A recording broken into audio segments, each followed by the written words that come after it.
presentation. Siyuan is also a PhD student in my lab. And he made it here after 9 months or so of COVID-related travel restrictions. He had done a master's prior to coming here at his undergraduate institution, Siyuan Agricultural University. Yep.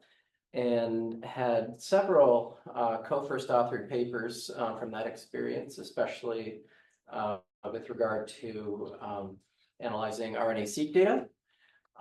In my lab, he has actually finished one project where revisions are currently under review. That was a population genomics project he started before he could actually come here.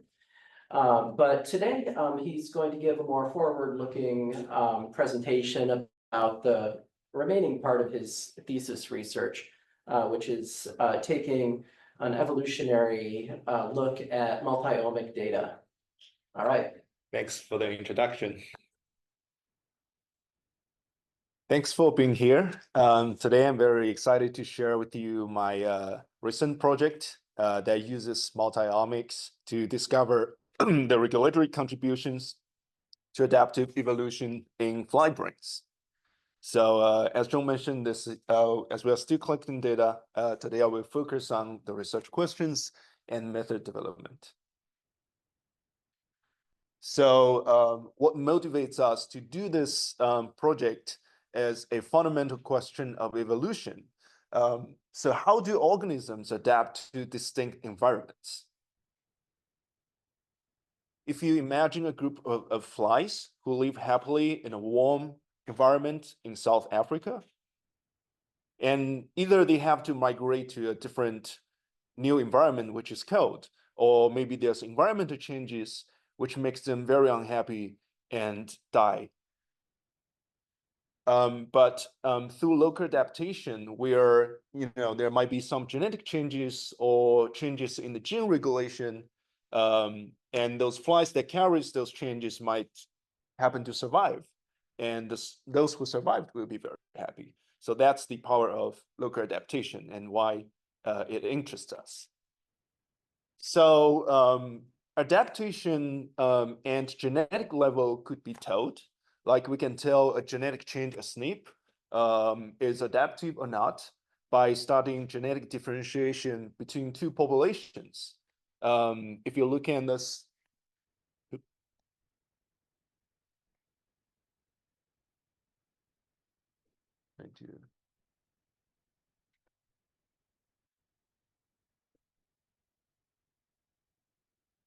okay, yeah, if you look in this graph here, if we can measure the genetic differentiation between two populations, let's say one group of fly in the cold environment, one of them, another group in a warm environment, and if we can measure the genetic differentiation, and then you can probably identify a number of candidate loci that are for local adaptation, candidates for local adaptation.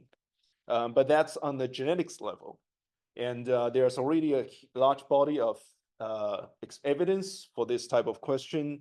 And many of those studies has found genome-wide adaptive evolution and non-coding regions, which actually motivates us to look into another question, which is which regulatory changes are involved in adaptive evolution. So this is a question that has only been studied by a few research into the adaptive regulatory changes and one or most two levels of quantitative molecular traits like mRNA expression or protein abundance. But the question we are very interesting is there's absolutely no clue on the comparison of adaptive regulatory changes across multiple levels of gene regulation. So this knowledge gap motivates us to ask the fundamental question of which aspects of gene regulation has the clearest evidence for adaptive evolution. So as far as we know, no one else has formally investigated this question, or there isn't any clue to it. And this is followed by a more specific one about which gene regulatory mechanisms have contributed to code adaptation.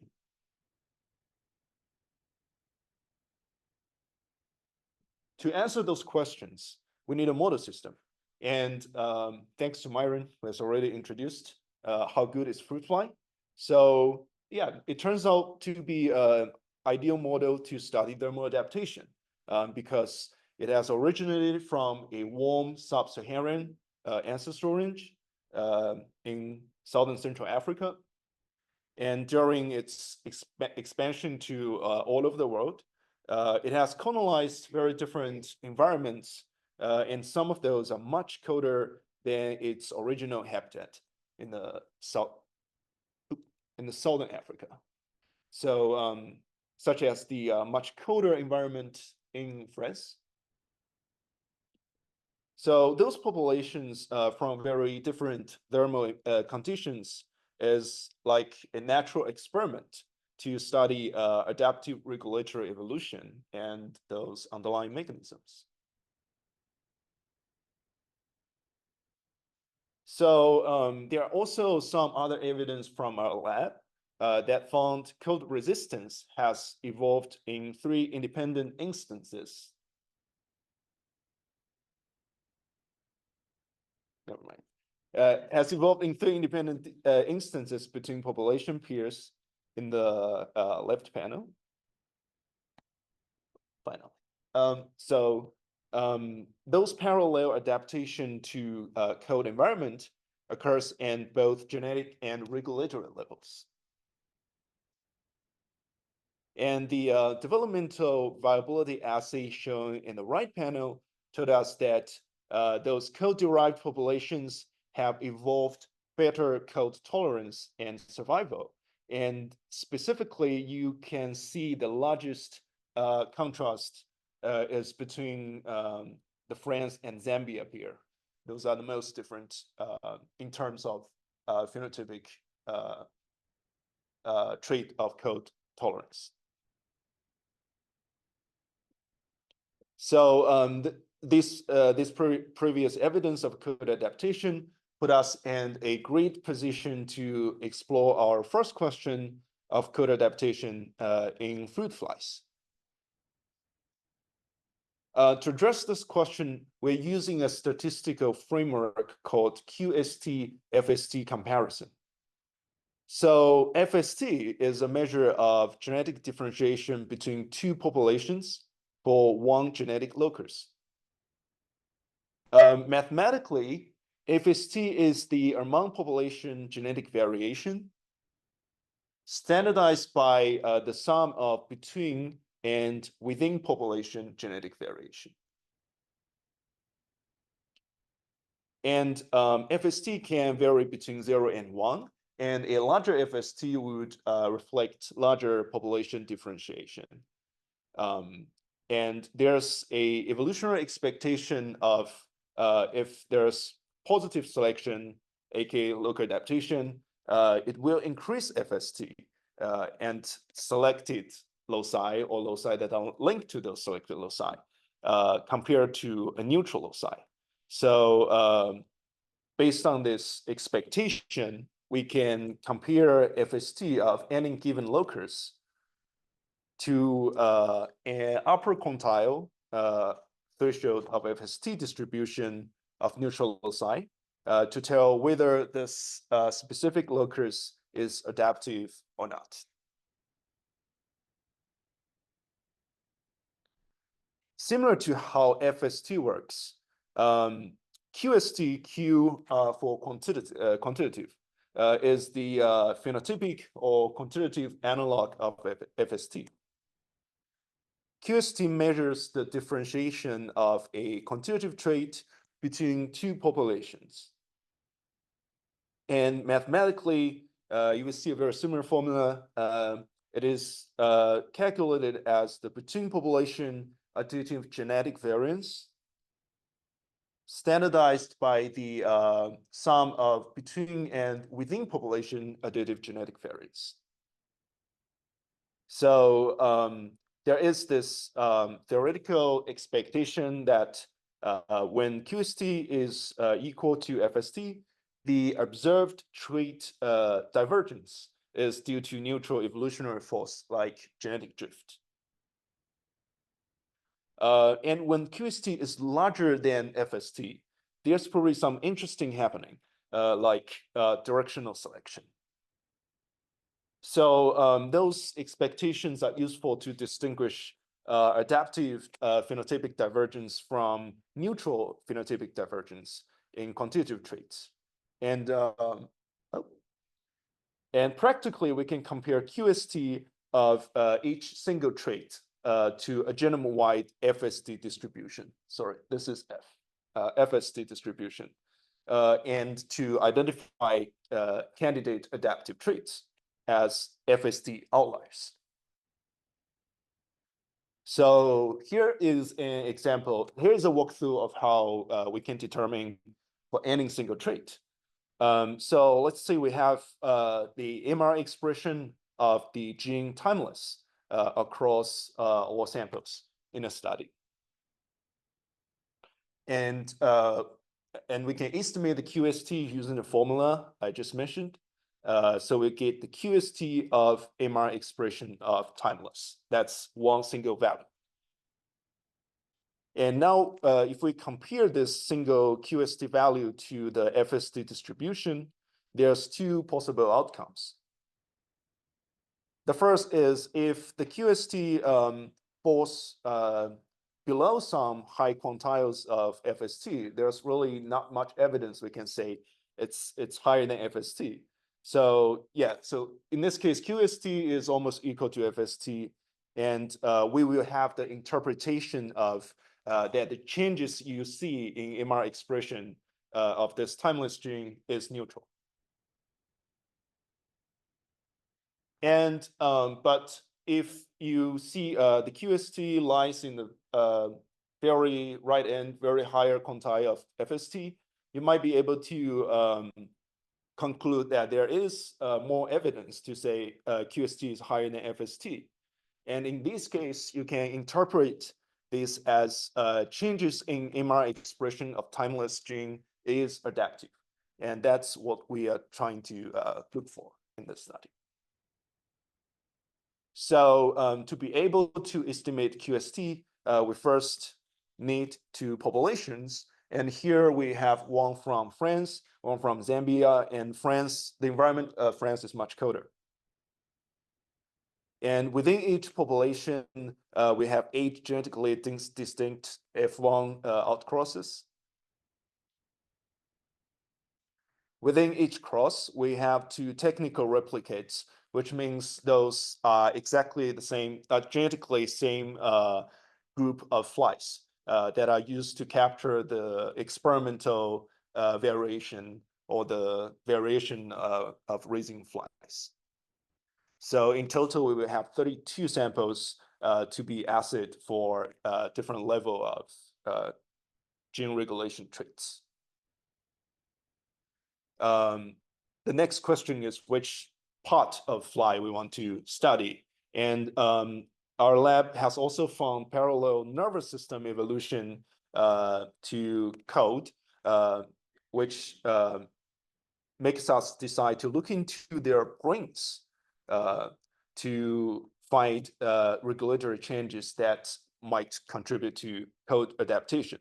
So here we have 2 populations, France and Zambia, and we collect eggs from the within population outcrosses. And we send those eggs to an incubator of 15 Celsius degree, which mimics the thermal environment of France. And this is called a common garden experiment, which can both control for environmental variance and to expose the adaptive trait differentiation. And after we collect those adult flies, thanks to Myron who taught me to dissect those brains, we will have quite a number of brains, like 50 to 100, and send them for multi-omic assays. And some of the end-of-lives can also be assay for phenotypic traits. So you might think there's a lot of existing protocols to this, but it gets quite challenging on Drosophila because there's just so limited input material in their brain.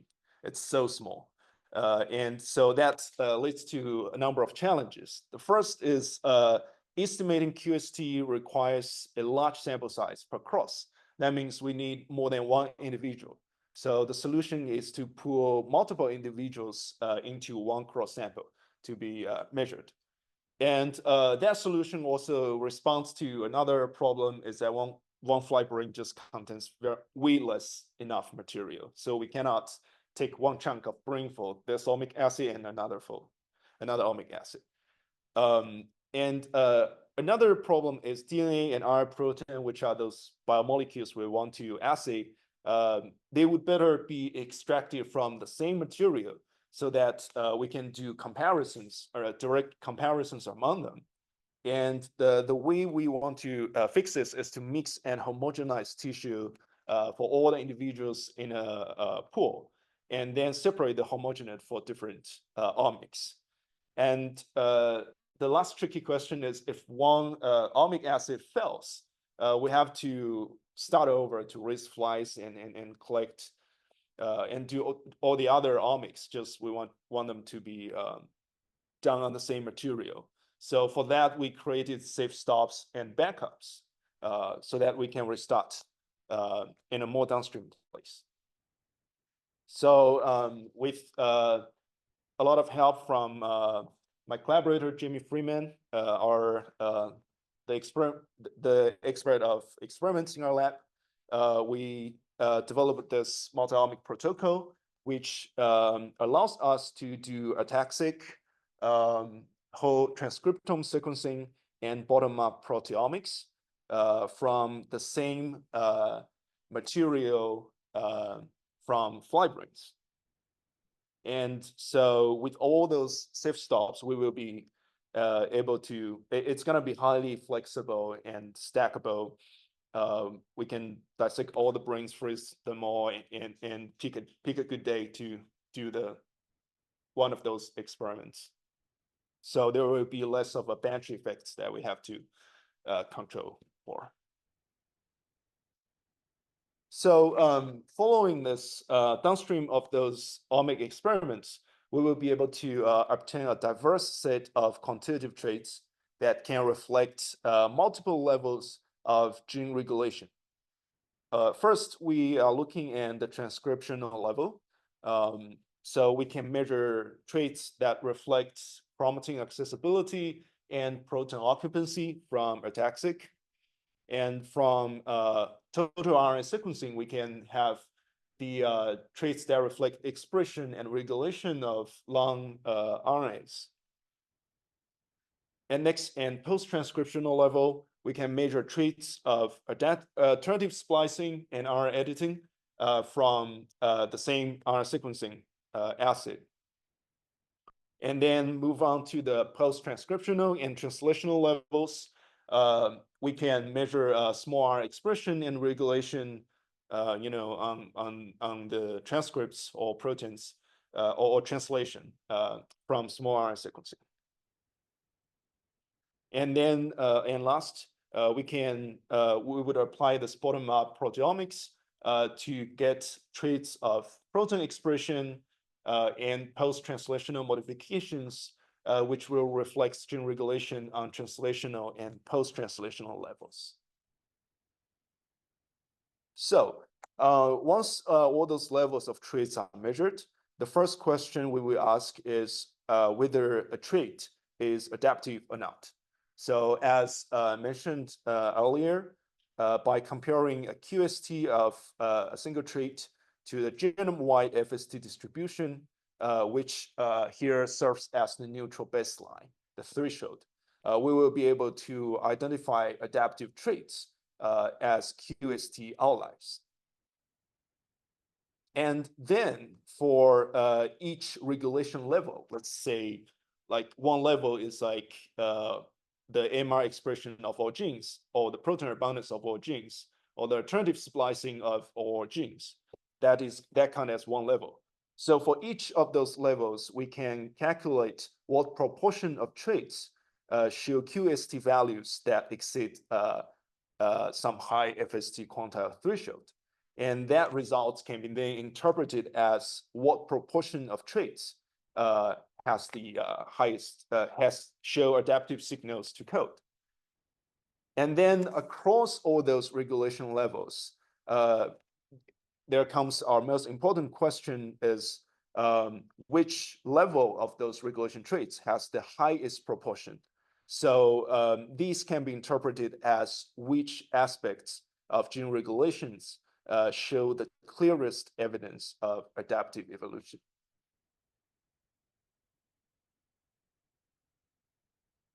So if we do the QST-FST comparisons, we will know whether a trait has signals of adaptation, but that is not equal to that trait being a direct target of adaptation. So in that way, QST-FST comparison is limited to tell between those two scenarios.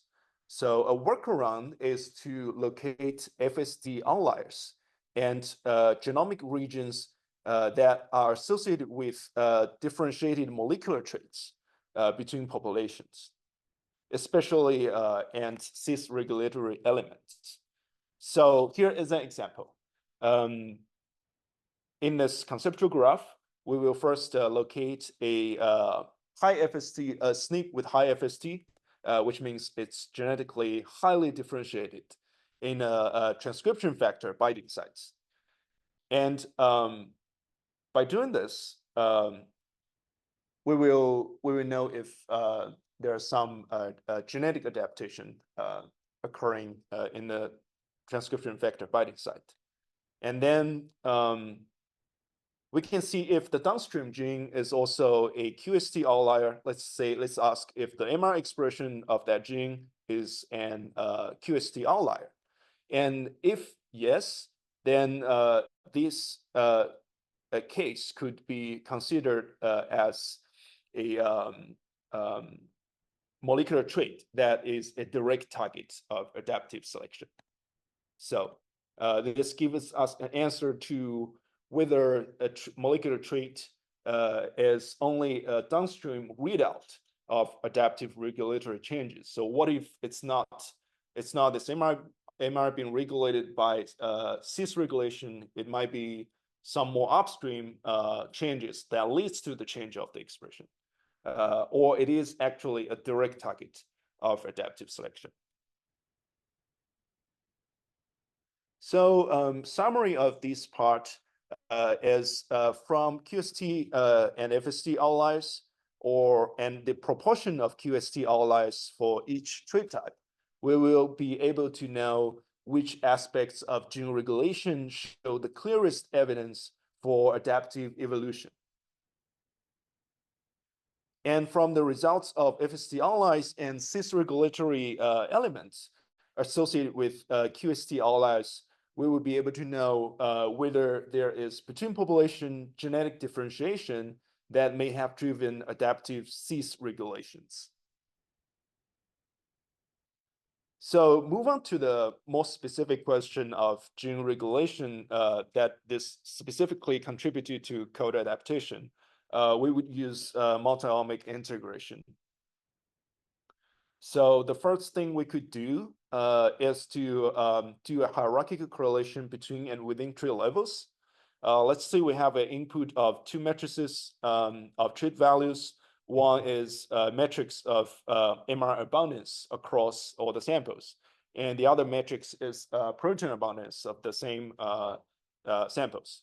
And by doing a hierarchical organ store correlation, we might actually have the power to tell which there are associated blocks of correlations between traits from different levels. And by having that output, we can tell which adaptive traits have the shared genetic basis. And from that output, we can also further do pathway analysis and co-enrichment for adaptive traits. So we have the traits that are considered QST outliers, and we have the traits that are within the correlated blocks. And then we can do either to co-enrichment on the single genes, associate genes, or do pathway enrichment on those genes, and then identify the hierarchical relationship between pathways and the interactions between pathways. So we were actually also thinking of doing regression between regulated traits and regulators, but that really requires a higher sample size than what we have. But if you have any idea about doing that on a low sample size study, I would like to hear later.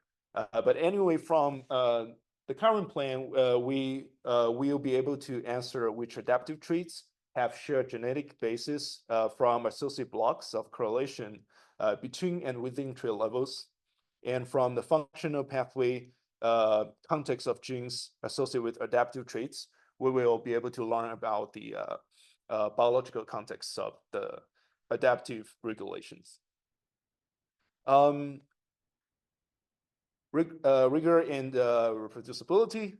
We do simulations to examine our statistical framework before we apply that to the real data. And for reproducibility, we do version control of all the code for all the omic analysis with Git and GitHub. And we also do version control of experimental protocols on protocol.io. So once this is done, hopefully all the pipeline will be open for everyone to use. With that, I would like to thank my lab, especially Dr. Zhongpu, as a great mentor, and also Jimmy, who is a great collaborator and mentor in the experimental site, which I'm really not familiar with. And also thanks to Jimmy and Matt and Myron to work on confirming the lines. And also I want to thank my committee members and the tremendous help I got from Harrison Lab and Mass Spec and my own cohort to on my experiments. Happy to take questions.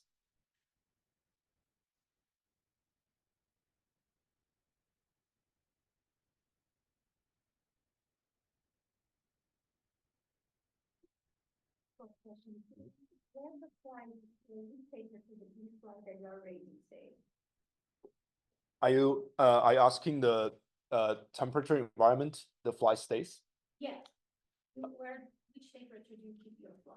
Right. So before the cross and before they were sent to 15 Celsius degree, they are raised in our normal incubator, which is like 25 Celsius degree.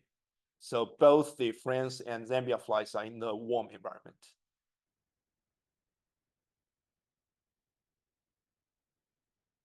Great. That's a very cool system.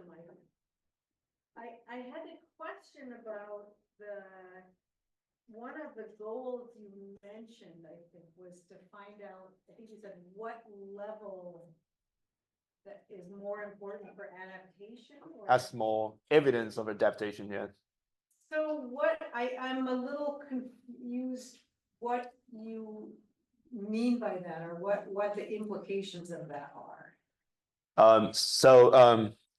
Repeat the question. This is about so you're measuring RNA abundance, regulatory attack-seek, regulatory, epigenetics, protein abundance. You're going to look at individual molecular signatures that have a QST versus FST signature. And some of those assays are easier and more reproducible to measure. Mm-hmm. So you might have more power there. But I don't think that's what you're interested in learning. Are you hypothesizing that adaptation is more likely to occur at the protein level versus the mRNA level? Is that what you mean? Yeah. So what do you mean by that? The number of proteins? How do you define that? That's a great question. Let me repeat to the Zoom audience. So the question is,